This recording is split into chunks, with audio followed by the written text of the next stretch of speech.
China town restaurant, व्यास complex, Pancharukhi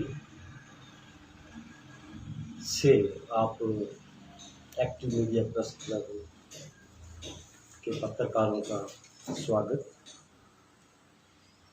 good morning. और जयसिंहपुर विधानसभा के मतदाताओं को भी नमस्कार, सादर प्रणाम, साधुवाद। आज का ये जो प्रेस कॉन्फ्रेंस कर रहा हूँ उसमें मैं एक तो पहले जो मेरा घोषणा पत्र मैंने रिलीज़ किया है उसके बारे में मैं जानकारी देना चाह रहा हूँ, और दूसरा इलेक्शन कमीशन से जुड़े कुछ मुद्दे हैं जो मैं जयसिंहपुर विधानसभा की जनता के समक्ष रखना चाहता हूँ। तो घोषणा पत्र तो मुझे लगता है कि लगभग सभी मतदाताओं के पास सोशल मीडिया के जरिए पहुंच गया है। आधे से ज़्यादा विधानसभा में हमारी टीमें गांव-गांव में जाके घर-घर जाकर घोषणा पत्र लेकर आ गई हैं। इसमें मुख्य बातें वो ही हैं कि जयसिंहपुर की जनता इस बार पार्टीवाद के चक्कर में न पड़कर, जातिवाद के चक्कर में न पड़कर, क्षेत्रवाद के चक्कर में न पड़कर सिर्फ और सिर्फ योग्यता और दूरदर्शिता के हिसाब से ही अपना मत दान करें। मैं जयसिंहपुर की विधानसभा की जनता को ये कहना चाहता हूँ कि जिस उम्मीदवार को आपने 2012 में उसके चुना था, 2017 में उस उम्मीदवार को आपने उसकी योग्यता के, उसके कामों के हिसाब से, उसकी जो परफॉर्मेंस के हिसाब से आपने 10,000 वोटों के मार्जिन से हराया था। उसके बाद आपने 2017 में विमान जी को चुना था, उनका कार्यकाल आपने देख लिया है। तो उम्मीद करूंगा कि आप लोग दोबारा विमान जी का कार्यकाल देखने के बाद, मुझे ये तो पता ही है कि जिस उम्मीदवार को आप लोगों ने 2017 में परफॉर्मेंस के हिसाब से सत्ता से हटाया था, कुर्सी से खारिज किया था, उसको तो आप दोबारा सपोर्ट करेंगे नहीं। विमान जी के कार्यक्रम को आप इवैल्यूएट कर लीजिए, उसके हिसाब से आप जो भी है वो अपना मत का प्रयोग करेंगे। हाँ, ये ध्यान जरूर रखिए कि जो उम्मीदवार आपको बच्चों को दारू पिला रहे हैं, पैसा देकर चुनाव प्रचार कर रहे हैं करोड़ों रुपया, वो उम्मीदवार कभी, ये मेरा इस अपील में है।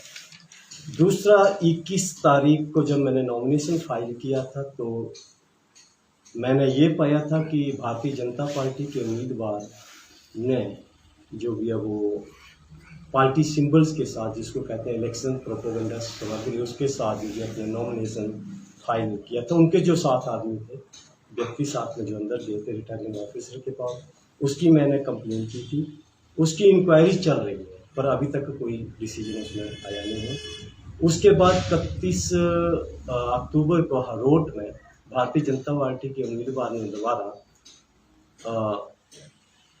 जो प्लेस ऑफ वर्शिप है, पूजा के स्थान में, इनके मंदिर में बैठकर एक अपनी जो मीटिंग है उसको पूरा संबोधित किया हुआ है, जो मॉडल कोड ऑफ कंडक्ट का उल्लंघन है। और साथ में उन्होंने एक धर्म के आधार पर वोट करने की अपील की है, जो भी मॉडल कोड ऑफ कंडक्ट का उल्लंघन है। इसकी शिकायत मैंने कर दी थी। मुझे 2 तारीख को चीफ कमिश्नर ऑफ जो हिमाचल प्रदेश के जो इलेक्शन कमीशन का भी लेटर आया है कि उन्होंने डिस्ट्रिक्ट इलेक्शन कमिश्नर को 24 घंटे का टाइम दिया था इस पर एक्ट करने के लिए, पर अभी तक इस पर क्या एक्शन हुआ है मुझे जानकारी नहीं है। मुझे जो कांगड़ा डिस्ट्रिक्ट इलेक्शन कमिश्नर का जो रवैया है, जो मतलब सही नहीं लग रहा है। उसके बाद एक चीज़ और है कि जो आप देखेंगे, जो जयसिंहपुर विधानसभा का जो इलेक्शन कमीशन है, रिटर्निंग ऑफिस, ये जो टीम है, उसका रवैया भी ठीक नहीं कर रहा है। क्योंकि जब भी मैं कोई मॉडल कोड ऑफ कंडक्ट की कंप्लेन कर रहा हूँ, पोस्टर्स वगैरह की, तो वो उसको हटा रहे हैं, पर साथ में जो पोस्टर्स वगैरह लगे हैं या जो जहाँ भी मतलब उल्लंघन हो रहा है उसकी तरफ उनका कोई ध्यान नहीं जा रहा है। धन्यवाद आप सबका, और आपका कोई प्रश्न हो तो आप लोग पूछ सकते हैं। जो आप कह रहे हो जयसिंहपुर के प्रशासन के ऊपर इल्जाम लगा रहे हो, आपके पास उसका कोई सबूत है? हाँ जी, बिल्कुल है। आप जाकर देखिए सारे कि आप उधर जाकर देखेंगे हाँ कि अभी भी देखो, जो आपको झंडे लगते हैं ना, इसके क्रॉस नहीं लग सकते हैं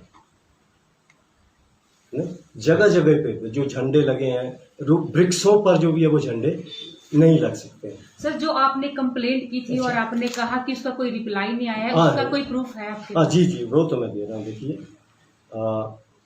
ये लेटर है chief election commission of India का, जो मुझे मिला है। अगर आप पढ़ेंगे तो, अगर आप रीडेबल होगा, ये इलेक्शन कमीशन हिमाचल प्रदेश का डिस्ट्रिक्ट इलेक्शन है। उसमें क्लियर लिखा है कि जल्दी से जल्दी मतलब विद इन 24 आवर्स एक्शन लें और मुझे रिपोर्ट करें। अभी तक मुझे इसकी कोई इन्फॉर्मेशन नहीं मिली है कि डिस्ट्रिक्ट इलेक्शन कमीशन ने क्या किया है।